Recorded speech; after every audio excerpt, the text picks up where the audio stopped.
ఆకాశంలో వెలిగిపోతున్న చంద్రుడు వెన్నెలను వెదజల్లుతున్నాడు.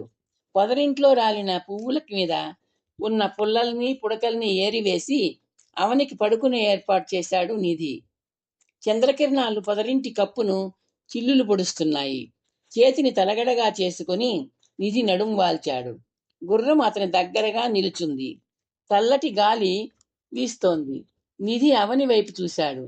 కాలం జరిగే కొద్దీ, ఆమె సౌందర్యం పెరిగే కొద్దీ అవని భూమాత అవతారంగా కాకుండా ఒక మానవ యువతిలా అనిపిస్తోంది అతనికి. ఆమె మాట తీరు, ప్రవర్తన, ఆమెలో అప్పుడప్పుడు కనిపించే సంభ్రమాశ్చర్యాలు ఆమెను ఒక అవతారంగా కాకుండా పంచభూతాల కలయికతో జన్మించిన సామాన్య ప్రాణిగా చూపిస్తున్నాయి. అవును, ఆమె యువతి, ఒక అబల. ఆమె యోగక్షేమాలు తను చూసుకోవాలి. ఆమె తన కోసం తన వెంట వస్తోంది. ఆమెకు రక్షణగా ఉండాలి తను. ఆమెకు ఏ ఆపద రాకుండా తను అప్రమత్తంగా ఉండాలి. నిధి అప్రయత్నంగా ఒత్తిగిలి పడుకుని అప్పటికే నిద్రలోకి జారుకున్న అవని వైపు చూస్తూ ఉండిపోయాడు. సూర్యోదయానికి ముందే మేల్కొన్న నిధి సెలయేటి వెంట కొంచెం దూరం నడిచాడు. అవనిని జాగ్రత్తగా కనిపెట్టుకుని ఉండాలని అనుకుంటూనే రాత్రి తను నిద్రలోకి జారుకున్నాడు. సెలయేరు ఒక పల్లంలో విశాలంగా సరస్సులా ఏర్పడింది. తామరలు అప్పుడప్పుడే వికసిస్తున్నాయి. స్నానాధికాలు ముగించి నిధి వెనుతిరిగాడు. అప్పటికే మేలుకున్న అవని శ్వేతాశ్వాన్ని నిమురుతూ నిల్చుంది. దూరం నుండి ఆమె వైపు చూస్తూ నడుస్తున్న నిధి పాదాలకి ఏదో గట్టిగా తగిలింది. నిధి తల వంచి చూశాడు. ఒత్తుగా పెరిగిన పచ్చికలోంచి అర్ధచంద్రాకారంతో ఉన్న నల్లటి కొయ్య ముక్క తొంగి చూస్తోంది. నిధి వంగి దాన్ని చేతిలోకి తీసుకున్నాడు. చేవతో బలంగా నల్లగా ఉంది ఆ కొయ్య ముక్క. పూర్తిగా అర్ధచంద్రుడి ఆకారంలో లేదది. చూపుడు వేలు, బటన వేలు రెండింటినీ ఎడంగా జరిపితే ఏర్పడే ఆకారంలో ఉందది. చేత్తో అటూ ఇటూ తిప్పి విసిరి పారేయబోతూ ఆగాడు నిధి. కళ్ళు చిట్లిస్తూ సాలోచనగా కొయ్య ముక్కను చూస్తూ ముందుకు నడిచాడు. అవని పూలతో మొగ్గలతో నిండిన పొదరిండ్ల మధ్య తిరుగుతూ వాటి సువాసనను అనుభవిస్తోంది. నిధి నేల మీద కూర్చొని బాకును తీశాడు. ఎడమ చేతితో కొయ్య ముక్కను చెక్కడం ప్రారంభించాడు. అవని దగ్గరగా వచ్చింది. నిధి తన పని కొనసాగిస్తూ ఆమెను చిరునవ్వుతో చూశాడు. ఏం చేస్తున్నావు? అవని అడిగింది కుతూహలంగా. ఆయుధం, నిధి బాకుతో చెక్కుతూ అన్నాడు. బాగా చేవగలిగిన కొయ్య, లోహంలా గట్టిగా ఉంది. ఆయుధమా? అంత చిన్న కొయ్య ముక్కతో ఆయుధం ఏం చేస్తావు? అవని ప్రశ్నించింది. అయినా నీ వద్ద కత్తి, బాకు ఉన్నాయిగా. ఉన్నాయి, అయితే అవి నీ చేతిలో ఉన్నంత వరకే. చేయి జారితే పని చేయవు. మళ్ళీ మనం అందుకుని ప్రయోగించాల్సిందే. కత్తి, బాకు, గద అన్నీ అంతే. ఇది ఇప్పుడు నేను ఈ చిన్న కొయ్య ముక్కతో రూపొందిస్తున్న ఆయుధం ప్రయోగిస్తే లక్ష్యాన్ని తాకి మళ్ళీ ప్రయోగించాల్సిన వ్యక్తి వద్దకు తిరిగి వస్తుంది. ప్రాణం లేని ఈ ఆయుధం తిరిగి వస్తుందా? మచ్చికైన మనిషి వద్దకు మరలి వచ్చే పక్షిలాగా తిరిగి వస్తుంది. నిధి తన పని కొనసాగిస్తూనే అన్నాడు. విచిత్రంగా ఉందే, దాని పేరేమిటి నిధి? దోదుమ్మి. దోదుమ్మ? అవని ఆశ్చర్యంతో అంది. దోదుమ్మి, దోదిమి అని కూడా అంటారు. అయితే విష్ణుదేవుడి ఆయుధం సుదర్శన చక్రంలాగా అంటావా? సుదర్శన చక్రం అనకూడదు. మనం విసిరినంత దూరం వెళ్ళి తిరిగి వస్తుందని మాత్రం చెప్పగలను. నువ్వు స్నానం చేసినట్టున్నావు. తడిగా ఉన్న నిధి గిరిజాల జుత్తును చూస్తూ అంది అవని.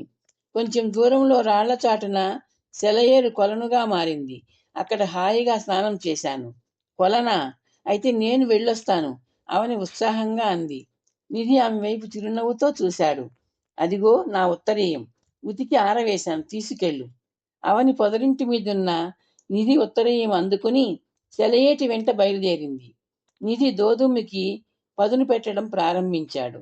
నిధి చిన్నపాటి ఆయుధాన్ని చేత్తో పట్టుకుని అటూ ఇటూ తిప్పి చూశాడు.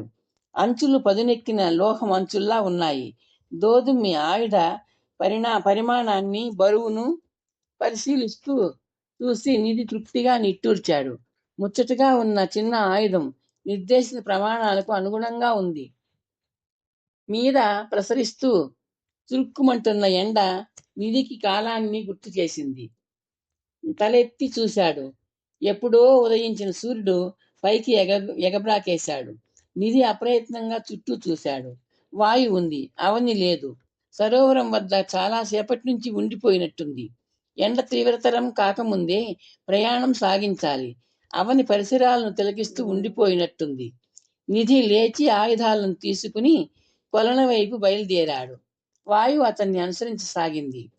అటువైపున ఉన్న సరోవరానికి అడ్డుగా ఉన్న ఎత్తైన రాయి దగ్గర ఆగి నిధి పిలిచాడు. అవని సమాధానం లేదు. నిధి చెవులు రిక్కించాడు. కొలనులో నీళ్లు శబ్దం చేయడం లేదు. అంటే నీటిలో ఎవరూ లేరు. పైగా అవని ఇటువైపు వచ్చి చాలాసేపు దాటింది. నిధి మళ్ళీ బిగ్గరగా పిలుస్తూ కొలను వైపు వెళ్ళాడు. కొలను చుట్టూ కలిగి చూశాడు. అవని లేదు. కొలను ఒడ్డు నుండి సన్నటి దారి తూర్పు వైపు వెళ్తోంది. నిధి ఆ దారి వైపు వెళ్ళబోతూ ఆగి కొలను పరిశీలనగా చూశాడు.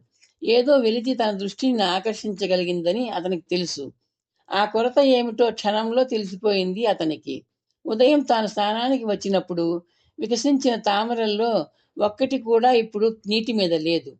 కొలను బోసిపోయినట్టు కనిపిస్తోంది. అప్పుడు ఎన్నో తామరలు తనకు కనువిందు చేశాయి. ఆ తామరలన్నీ ఇప్పుడు ఏమయ్యాయి? ఎవరు కోశారు? అవని ఆ పని చేసి ఉంటుందా? ఆమెకు అన్ని తామరలు దేనికి? కొలను నిండా ఉన్న తామర పువ్వులన్నింటినీ అవని కోసి ఉంటుందంటే నమ్మబుద్ధి కావడం లేదు అతనికి. ఇంతకీ అవని ఏమైంది? ఎక్కడికి వెళ్ళింది? నిధి ఆలోచిస్తూ కాలిబాట వైపు నడిచాడు. వాయువు అతన్ని వెంబడించింది. బాట రెండు గోరింట పొదల మధ్య దూరింది. నిధి తటాలున ఆగాడు.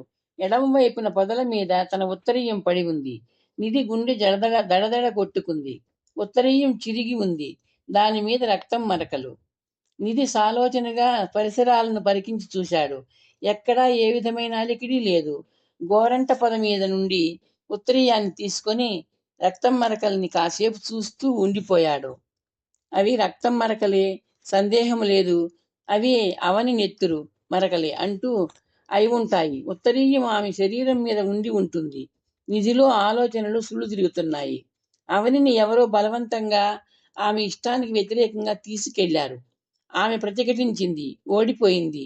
ఆమె నుండి దూరం అయిపోయి పొదకి తగులుకున్న ఉత్తరీయం ఆ సంగతిని స్పష్టం చేస్తోంది. ఆమెను అపహరించిన వ్యక్తి లేదా వ్యక్తులు సరోవరంలోని తామర పువ్వులను తెంపుకుని వెళ్ళి ఉంటారు. నిధి ఆలోచిస్తూ దూరంలో కనిపిస్తున్న చెట్ల గుంపు వైపు చూశాడు. చెట్లకి అటువైపున పొగ పైకి లేస్తూ ఆకాశంలో వ్యాపిస్తోంది. అక్కడ ఏదో నిప్పు ఉంది. నిప్పు లేకపోతే పొగ రాదు. అక్కడ ఎవరో ఉన్నారు. ఎవరూ లేకపోతే నిప్పు రాజుకోదు. నిధి వాయు మీద చేతిని వేశాడు. శ్వేతాశ్వం అతని దగ్గరగా జరిగింది. కొలను వైపు వచ్చేటప్పుడు తన గుర్రం గురించి ఆలోచించలేదు. కళ్ళెము జీను వేయలేదు. నిధి ఆలోచించడం మాని గుర్రం మీదికి చేరాడు. ముందుకు వంగి వాయుని ప్రేమగా నిమిరాడు. వాయు, మనం పొగ వస్తున్న ప్రదేశానికి వెళ్ళాలి పద అన్నాడు. వాయు కదిలింది. ఈ కథ మీకు నచ్చితే లైక్ చేసి షేర్ చేసి సబ్స్క్రైబ్ చేస్తారని ఆశిస్తున్నాను.